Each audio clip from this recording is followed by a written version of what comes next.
is Canada heading towards a climate emergency? Hello and welcome to the Unpublished Cafe. I'm Ed Hand. Here at the Cafe, we aim to bring you guests and issues for discussion and debate. The Unpublished Cafe is part of the Unpublished Media suite of websites created to inform and educate Canadians on current affairs and political issues. Each podcast delves into a different issue in a nonpartisan way so listeners and viewers can share their informed opinions with Canadians and their local MPs through unpublishedottawa.com and unpublished.vote.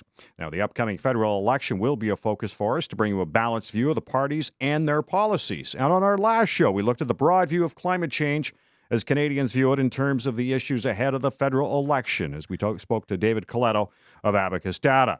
We also brought you Joanne Roberts of the Green Party and Alexandre Boulerice of the NDP, who spoke of their party's platform on climate change. Today on the Unpublished Cafe, we'll hear from Ed Fast, Conservative environment critic and MP for Abbotsford. As well, we'll chat with Catherine McKenna, the Liberals Minister of the Environment and Climate Change. This way, you'll be able to compare each party's platform for yourself. Now, this issue resonates with young Canadians. And why wouldn't it, considering it is their future? A group of young people in Guelph have put together their own website to track the climate change promises of the parties ahead of the federal election. It's called Shake Up the Establishment. I'm pleased to be joined by Manvi Bala, Cameron Fioret, and Taro Halfnight. Welcome to the show. Hey, Hi, thanks for having us. All right, we'll start off, Manvi, first. How did this all come together? So, it's a really interesting story, actually. Taro, Cam, and I have worked closely together in the past as part of other NGOs. And so we really felt very strongly about the climate crisis and felt that there was quite a lot of misinformation that was being kind of propagated, as well as this kind of bias that was coming from all the kind of political entities where we wanted to know what the actual facts were and how they correlated with platforms. We wanted to know where science stood on the issue and how the party platforms were being backed by science. Will they work as per science, you know? So we kind of came together to make this information hub, basically, because we were so motivated to find out who the party we should be voting for, who can best support our mission to address the climate crisis. Now, Cameron, what do you hope to accomplish with Shake Up the Establishment? Well, I think we all hope to accomplish educating the public in as large of an unbiased way and scientifically buttressed way as possible.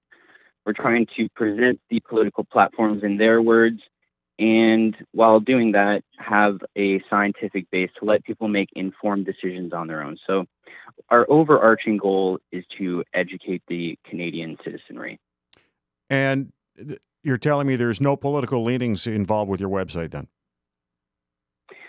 No, we try to stay as politically unbiased as possible. We present information in an uneditorialized way.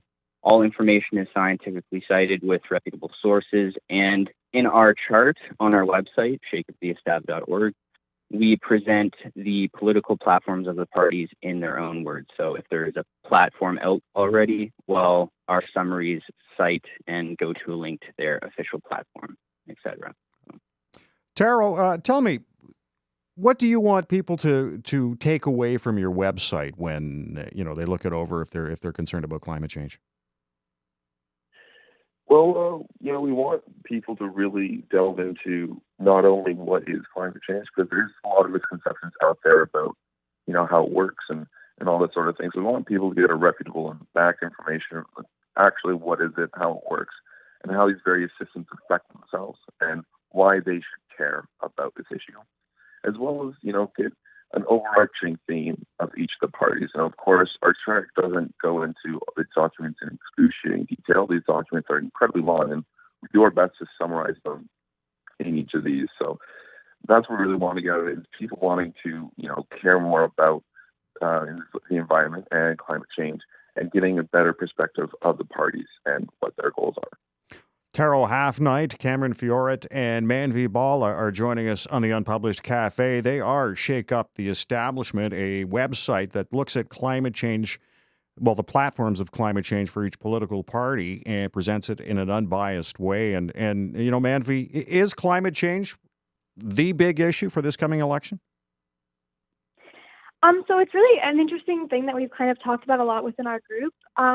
There's a really cool statistic that we came across actually, I believe it was from Abacus Data CEO in the past, and it was part of a CBC interview, and he had mentioned that the largest portion of the electorate for this upcoming election is going to be the millennials. And so this is an issue that kind of resonates with them, as you've mentioned in the past on your last episode of the series about how we're looking towards our future, and it's something that really is something that we're very vocal and passionate about. So I think if there's a way to mobilize the millennials, as well as kind of increase voter turnout in general and increase information and accessibility to this information about this issue, then yeah, one of the nicest quotes that one of our other co-founders, Janaea, has said is, if you're not worried about this issue, you're not reading all the right things. So if you're able to access the scientifically backed literature that's kind of presenting the most honest portrayal of this, you will become motivated about this issue. It can be the biggest issue. It's just a matter of how can we increase the information to reach everyone, to encourage informed voting and increase turnout. So it has the potential to be the biggest issue for this election, that's for sure. Increased turnout. That's what I wanted to get to. Young people are notorious for not voting, and obviously you folks are definitely motivated. How are you going to motivate young people with your website? So in kind of planning and making this kind of initiative all together, one of my personal goals as the person that is running social media and designing the website is I'm trying to make it accessible, as well as, I don't want to kind of belittle the website in a way, but trendy. So in a sense, kind of give it this aspect of, this is an issue you can care about. Don't be afraid of the science. Like, we're going to make sure that everyone, no matter your background, can understand this issue and kind of like welcome them into this community of climate scientists, and welcome them into this community of learning about politics and making Canadian politics more exciting. So in doing so, we're hoping that we're reaching the people that maybe might not have been able to kind of understand or access or were interested in the first place in this kind of information in the past. You know, Cam, when I look at the name of the organization here, Shake Up the Establishment, you know, let's face it, it sounds like young people are just trying to rattle the cage with some older folks. Well, I would say a possible impetus for Shake Up the Establishment and with this name was to, do what we want to do. We want to shake up the establishment. We want to get to the older folks who are in power. And, you asked a good question of Manvi about how to get young people engaged. Well, I think young people now, people our age in university or in grad school, but especially high schoolers, are very deeply driven, unusually driven, compared to previous generations, to enact positive change in the environment. And I think with the pressing issue of climate change, this has only exacerbated the passion that young people have to create change. Is that passion not so great with older generations? Well, I think there's an argument to be made that there is a lack of passion with some of those generations, but I think overall most people of any generation don't want to succumb to the worst effects of climate change. People want to make changes, positive changes, and leave a better world for those who are to come. And I think there's an innate passion there that we're just trying to tap into. Manvi, Cam, and Taro, I want to thank you for joining us on the Unpublished Cafe. Thank you very much. Thank you so much for having us. Yeah. Manvi Bala, Cameron Fioret, and Taro Hafnine are some of the founders of Shake Up the Establishment. When it comes to the issue of climate change, the Liberals took an extra step after the 2015 election, changing the portfolio from environment to environment and climate change. Ottawa Centre MP Catherine McKenna is the minister, and she joins us on the Unpublished Cafe. Now, Catherine, is Canada in a climate emergency? Well, it's great to be joining your podcast. Thanks very much, Ed. Yes, it's not just Canada, it's the world. Increasingly, we're seeing the impacts of climate change. I think before there was a conversation about, what's climate change going to look like down the road? But if you look at what's happening, even right here in the National Capital Region, we had flooding a few years ago that was supposed to be once in 100-year floods, and now we had it again this year. So you're seeing these extreme weather events that are having huge impacts on people's lives, on businesses, and also there's like an emotional impact for people if you're having to, sandbag your house, worried about, where your house is located. Is it going to continue to flood? And we're seeing that across the country. Forest fires have started earlier this year. Last year, I was out in Kelowna, and the air quality index was 10 or high, and that meant it was dangerous for seniors, young people, for anyone really to go out. And I'm talking to moms who are thinking, gosh, like this is where we live and our kids can't go outside. So, but it's not just Canada, small island states having huge problems, but you're seeing it across the world. And this is why, we need to be ambitious in terms of how we act on climate change, because we have a choice. We're either, we will not be able to stop the impacts of climate change, but it's really, can we, take ambitious action that we're not going to see the most catastrophic impacts? And we did have a science report here in Canada. The scientists in government show that Canada is warming at twice the global average, and it's 3 times or more in the north. So just on the science, quite clear that climate change is happening, that it's man-made, and it's accelerating. Now, you talk about ambitious action, but the government has gone and bought the Trans Mountain Pipeline. That kind of sends the wrong message. Well, so I think that's a really good question. And I know that there are people who are trying to understand, well, how can you do that? So I think, first of all, we've said no to the Northern Gateway pipeline. That was going to be a new pipeline going through a rainforest, that we have a ban on pipelines off of the northern coast of British Columbia. But we're in a transition, and transitions do not happen overnight. I look outside. I would love if everyone was in an electric vehicle. People are still driving cars with an internal combustion engine. We're working really hard to change that. But with the decision on Trans Mountain, and this is a twinning of an existing pipeline, it's really important that people understand the context. Canadians understand the context. And it's hard because, it takes more. It's not just a soundbite. But we negotiated a climate deal for Canadians over a year. So often people talk about the federal climate plan. No, this is like the Canadian climate plan. And there we had Alberta, who was part of the discussions. We had a progressive NDP government who did many things that had never happened in Alberta's history. They put a price on pollution. They agreed to phase out coal. They put a hard cap on emissions from the oil sands, so ceiling on what emissions you could have from the oil sands. But at the same time, people do need jobs in the transition. And so, look, this was part of our plan. We are not doing anything different. We said that we felt that this pipeline should go ahead. And it's also the safest way. Right now, you have a situation where we have access to only one market, the United States. So we're getting a discount price for our product during a transition where people are still using oil and gas.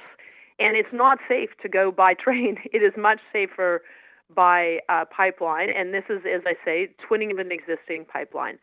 But you have to look in the whole context of our climate plan. So I've listened to your previous podcasts, and it's interesting when people say we won't meet the target. We're absolutely committed to meeting the target. It is very hard because after 10 years of Stephen Harper going in absolutely the wrong direction, we inherited a target where it's 2030, so you've lost 10 years. But we have over 50 measures. Compared to business as usual, everything that we have implemented will get us 3/4 of the way there. So that's compared to business as usual. And then with the other quarter, we've said that we will do that through the investments in public transportation. We have committed the money. We were the only party that committed to investments in the last election, but we haven't negotiated those deals. So it's hard to model exactly what the emission reductions are going to be, but we know they will be there. Light rail transit at Ottawa, largest reduction in emissions in Ottawa's history. We just committed to doubling the amount of nature that we're going to protect in Canada with a $1.3 billion historic investment in a nature legacy fund. Nature is a natural sink.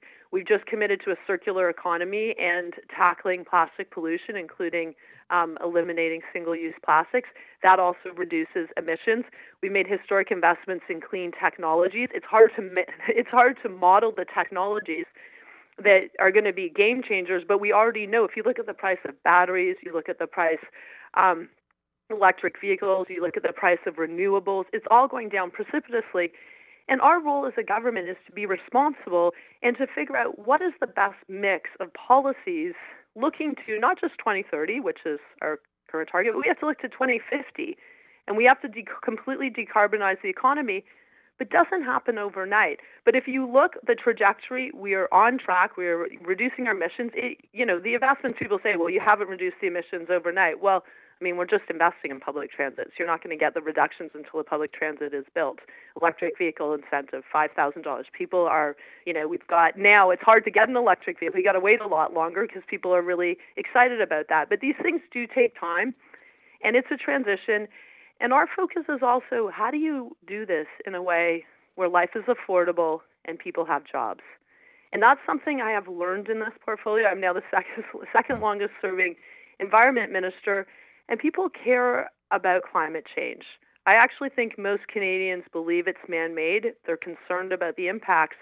But at the end of the day, they're concerned about paying for, activities for their kids, paying their bills, having a job. And so we have to be responsible and map this out.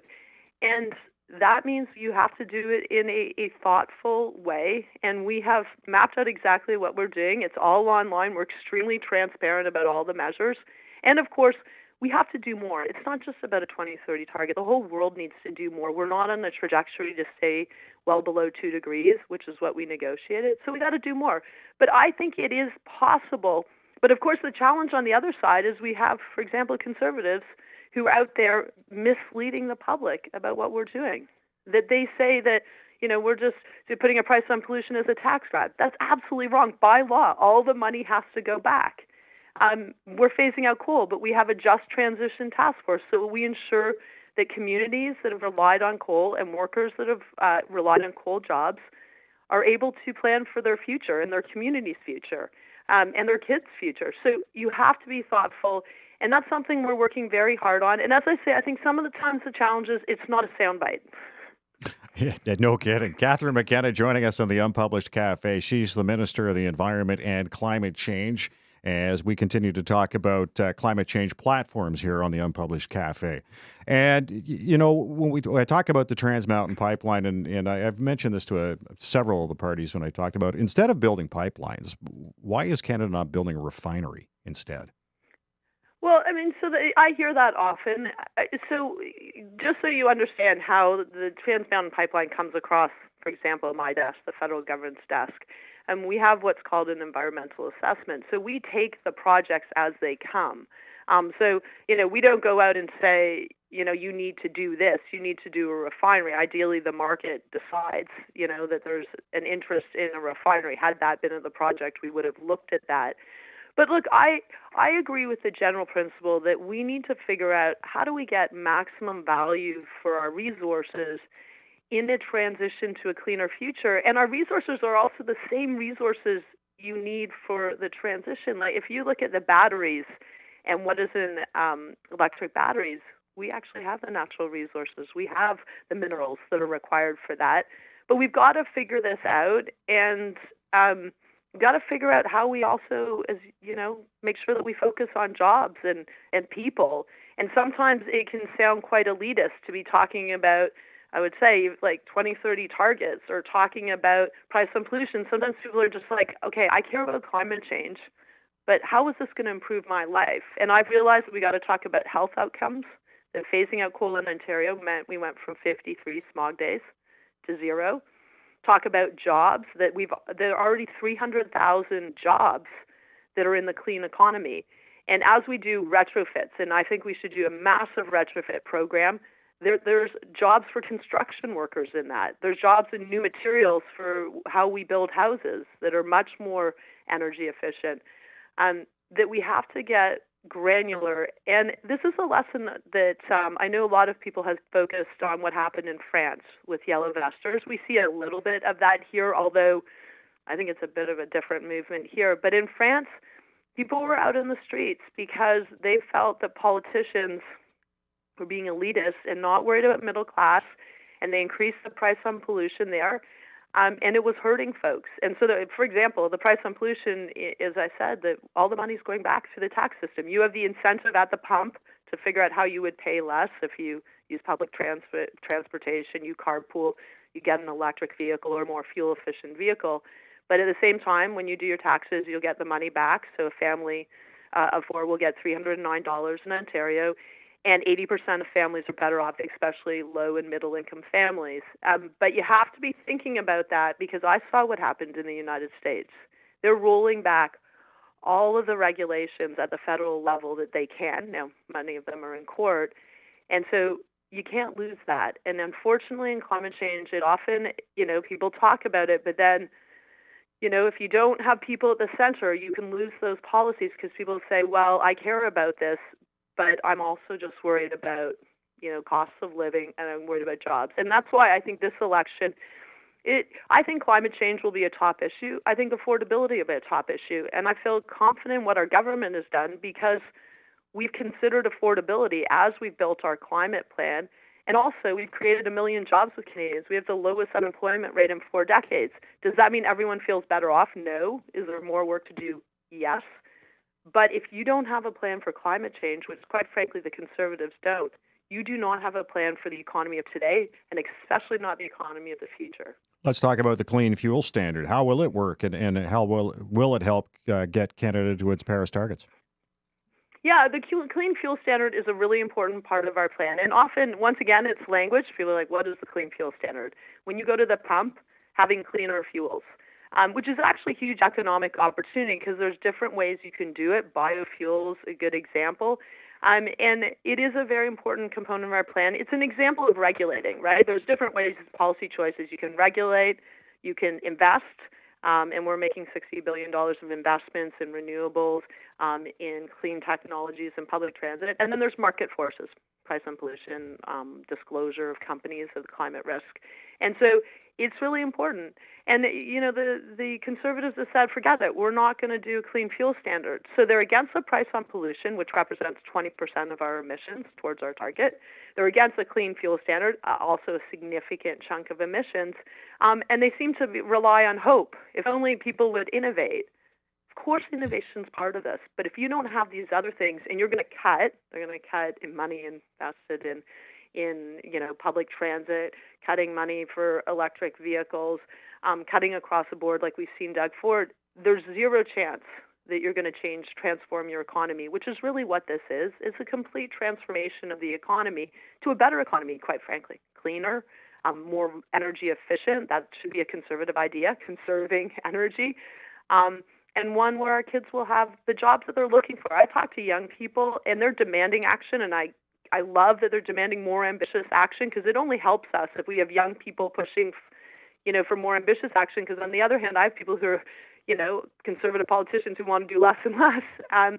But they want jobs that are in the economy of the future. They're not talking about, is climate change real? They're saying, how do we innovate? How do we find the solutions? How do I be part of it? How do I feel good about my job? That, it's with a company that values the environment, that's going to use less plastics, that recognizes that everyone has a part to play in this, and also, quite frankly, that it realizes there's a huge economic risk to your business. If you haven't thought about what the economy of the future is going to look like, if you haven't thought about the risks of climate change and how that you would impact your business, you're not going to do well in the future. Catherine, I want to thank you for joining us. Well, it's great. I'm really happy to do this. I know this is going to be a big conversation, so happy to continue the conversation. Catherine McKenna is the Minister of the Environment and Climate Change, as well as the MP for Ottawa Centre. The federal Conservatives revealed their climate change plan less than a month ago. It's called A Real Plan to Protect Our Environment, and promises to be Canada's best chance to meet our Paris targets. Ed Fast is the Conservative critic on the environment and the MP for Abbotsford, and he joins us on the Unpublished Cafe. And Ed, thank you for joining us. You're very welcome, Ed. Now, why do you see this as the best way to reach our Paris targets? Well, we know that the current plan that the Liberals introduced is not going to meet the Paris targets. Time and time again, the United Nations, the Parliamentary Budget Officer, the Commissioner for the Environment have all said that the Liberal plan is not going to get us to our targets. In fact, we're falling further and further and further behind every year. So we believe that it's actually going to be technology, not taxes, that gets us to where we need to go. We believe there's great promise in technology. Even the United Nations has highlighted the fact that technology represents among the most promising ways of us being able to address our greenhouse gas emissions. And that's what our focus is. Now, the Technology Investment Fund you're referring to, how would it work and how would it help? Well, it's a $250 million innovation fund. It's effectively a venture capital fund, which is intended to incent the private sector to invest. And we expect it would leverage up to $1 billion of additional investment in green technology innovation. And we believe that represents great promise in terms of incenting the private sector to take up this cause. It kind of rings a little bit like the Ontario Liberals' green energy plan from back in Dalton McGuinty's days when he was trying to do that and restart the economy. Is that kind of what the direction you're going there? Oh, no, not at all. No? None of what we do will emulate what Dalton McGuinty and the Ontario Liberals did. What they did is they picked winners and losers, and we both know that government is very poorly positioned to make those kinds of decisions, picking winners and losers when it comes to technology choices. The green energy plan in Ontario was an unmitigated disaster. What this is simply is a fund that will incent the private sector to begin to invest in the most promising green technology companies in Canada and hopefully spur a broader innovation outcome for Canadians. Do we have these type of companies in Canada right now that are looking for funding to obviously to expand and obviously make us deal with climate change better here in Canada? Listen, Canadians are among the best educated, among the most innovative in the world. And I think most analysts who have looked at our economy and looked at our green technology sector have acknowledged that the biggest problem that Canadian companies have when they're developing and then bringing forward their technology for commercialization is the ability to commercialize. Invariably, what happens is all the best companies get picked off by the United States. They then move their headquarters to the United States, and Canada loses the ability to benefit economically from those companies. That's what we want to stop. We want to make sure that Canadian companies have the ability to develop and commercialize their technology right here in Canada. Now, you mentioned that the government's not good at picking winners and losers, but with this innovation fund, is the government not going to be picking who's going to get it and who's not? We certainly, as government, would not be making those decisions. We would presumably have independent experts analyzing where those funds should go. And again, we would want to be as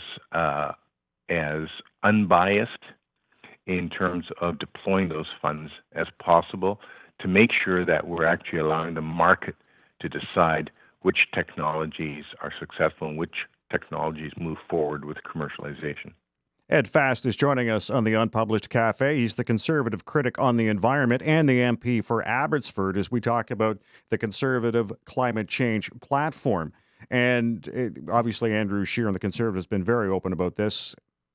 Take power, going to cancel the carbon tax. Now, in your plan, going after the heavy emitters is how you plan on, compensating for the lack of the carbon tax.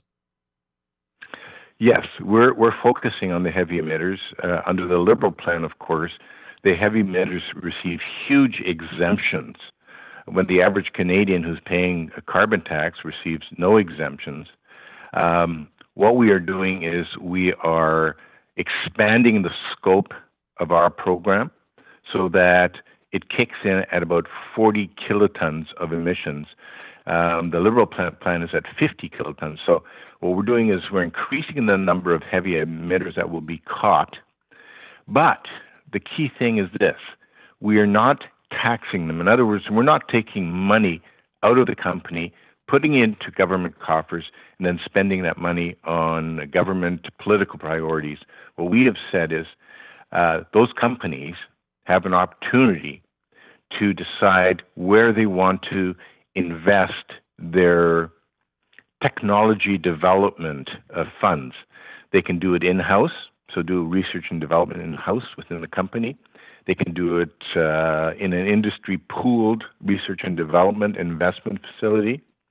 They can invest in green bonds that invest in emissions-reducing technology. They can even invest in Canadian university and college R&D programs, because that's where a lot of the research takes place. What we're saying is we're going to leave the choice of that to the companies themselves. So the companies understand, listen, we are investing in our own environmental success, in our own environmental performance.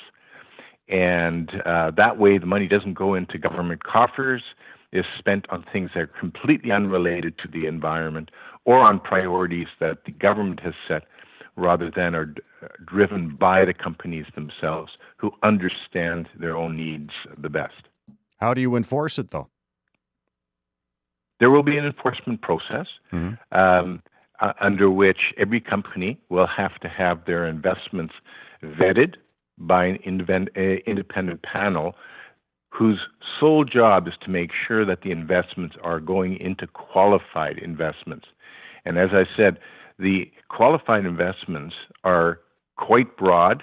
The choices would be made by the companies themselves. We just want to make sure that they're not investing in something that's unrelated to the environmental performance improvements that we expect them to make.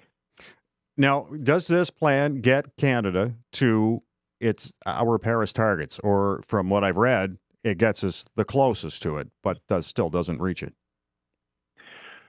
What we have said, and as you mentioned in your introductory remarks, we believe that our plan is a much better plan than the Liberal plan. The Liberal plan, by all accounts, has failed because it's not meeting the Paris targets. We believe our plan gives us the best chance to actually meet those targets, which are, of course, conservative targets that the Liberals adopted and claimed that they were going to make tougher. But in fact, they're not even meeting those targets. So we're quite confident that our plan is much better and provides us with the best chance to reach the Paris targets. Now, as part of the platform as well, and obviously aimed specifically at voters, incentivizing home retrofits. How would the government pay for something like that? Well, you know what? It is going to cost some money. We want to make sure that we also give homeowners an opportunity to invest in their own contributions to reducing their greenhouse gas emissions. So we have proposed a $900 million green homes tax credit, which would allow investments of up to $20,000 to receive a tax credit. That was an immensely popular program under Stephen Harper's government. We expect it will receive the same kind of reception this time around. Canadians are quite prepared to make investments in their own environmental performance. All you need to do is provide them with a bit of an incentive, and they would gladly do their part. And we've got some other things, a green home retrofit code that we believe should be designed into the National Building Code. We're also putting forward a voluntary net zero building standard that we believe many companies would adopt. And then, of course, we're going to encourage the greater use of wood and low-carbon cement. The use of wood, of course, allows us to take stored carbon and basically allow that sequestration to be in place for many, many years, especially if the wood gets recycled down the road. And then with low-carbon cement, it's simply a matter of producing cement in a way that is environmentally sustainable, because cement is one of the most polluting, most greenhouse gas-intensive products that we can make. And there are technologies now that allow that cement to be made in a less environmentally impactful way. Ed, I want to thank you for joining us on the Unpublished Cafe. You are very welcome. Glad to do it. Ed Fast is the MP for Abbotsford and Conservative Environment Critic. Now you've heard from the four major parties and their climate change platforms on the Unpublished Cafe. Now it's your time to get involved. Which of the four parties' climate change platforms do you support? You can have your say and cast your ballot right now at unpublished.vote. Thanks for listening to the Unpublished Cafe. I'm Ed Hand.